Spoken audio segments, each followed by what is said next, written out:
Hi, my name is Estudillo Luis Machu, and we are Group 2, presenting the Common Humanity. The Common Humanity is going to be explained by Mr. Longasa.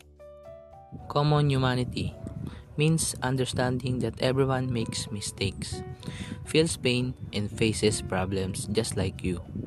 It's about realizing that no one is perfect and will go through ups and downs in life.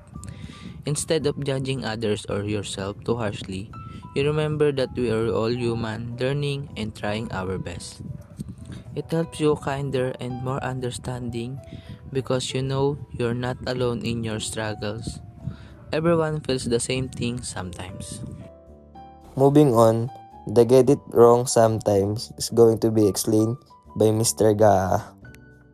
The phrase gets it wrong sometimes means that a person is not always right and can make mistakes occasionally.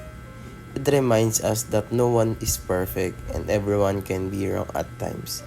Even experts, teachers, or professionals can still get things wrong sometimes. This phrase teaches us to accept that errors are a natural part of learning.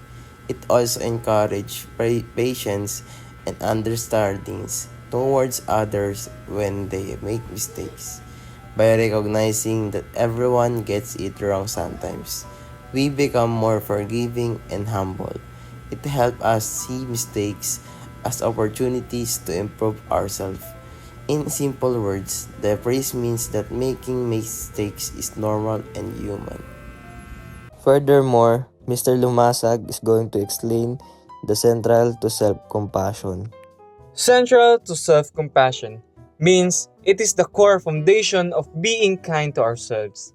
It means that understanding common humanity that everyone faces, makes mistakes, and struggles is at the heart of how we learn to treat ourselves with care instead of criticism.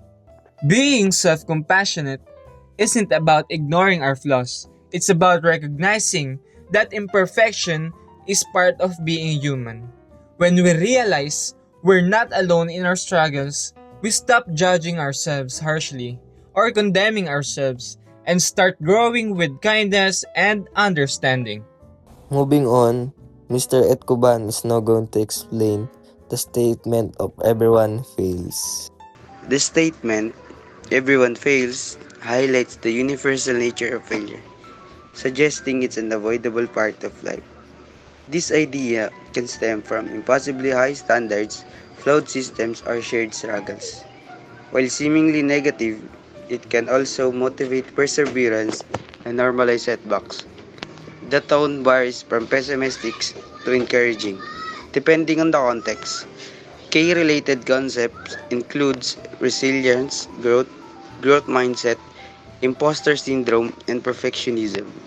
In the Philippines, where hiya or shame is significant, the praise can lessen the personal impact of failure, aligning with the bahala na or come what may, an attitude of accepting and moving forward. In addition, Mr. Lita and Jimenez is now going to explain the statement of make mistakes. The statement, make mistakes, emphasizes the inevitability of errors in human experience, suggesting it's a natural part of learning and growth.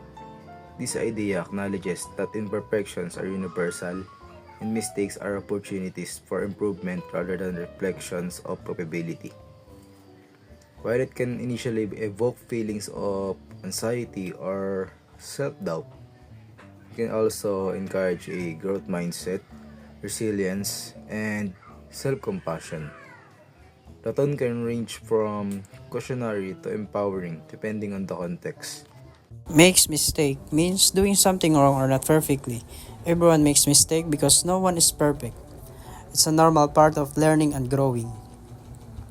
When a person makes a mistake, it doesn't mean they are failure. It means they are trying and learning. Mistake help us understand what we did wrong and how to do it better next time. Making mistake also teaches us to be patient, humble, and kind to ourselves and others. We realize that everyone, not just us, feels and gets things wrong sometimes. Furthermore, Mr. Hinaka is now going to explain the statement of recognizing that everyone fails. Recognizing that everyone fails is a fundamental aspect of developing a healthy perspective on success, learning, and personal growth. It involves acknowledging that setbacks, mistakes, and failures are not only inevitable but also valuable opportunities for improvement and resilience. This recognition can significantly impact how individuals approach challenges, cope with adversity, and interact with others. In conclusion, recognizing that everyone fails is essential for fostering resilience, empathy, and personal growth. By accepting imperfection, viewing failures as learning opportunities, and practicing empathy, individuals can build stronger relationships, reduce the fear of taking risks, and achieve greater success in their personal and professional lives. Embracing this perspective can lead to a more compassionate and understanding world where setbacks are seen as stepping stones rather than roadblocks. And that's the end of our presentation. Thank you for listening.